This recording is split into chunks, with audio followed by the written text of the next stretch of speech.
Hello and welcome to Module 11 Reflection.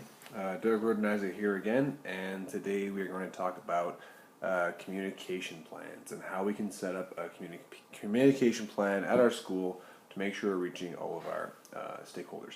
So here I am, and something has arrived, so we have a thing. So there's two different divisions in the way we're going to communicate. So one I like to call active, the other passive. Active, we have email, phones, hallway chat, anything that you are actively connecting to your stakeholders with. Newsletters you might send out, parent-teacher interviews, this sort of thing. The other passive being blogs, vlogs, if you have a parent portal to your webpage, posters, where you're putting out information and people are going at their leisure to figure out what they need to figure out. So all the stakeholders that we're going to try to reach are, of course, our students, our parents, staff members, and then the community at large. So here we're just going to lay out the stakeholders and think a little bit how we're going to reach each one.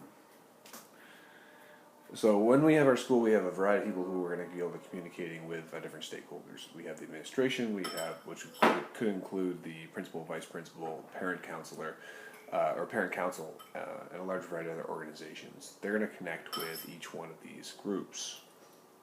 Let me just scrap that and take a look at stakeholders in general. So the reality is we've got a person who might be busy, they might be involved in technology, they might have nothing to do with technology. That might be cultural biases, language challenges, different ideas and expectations around education.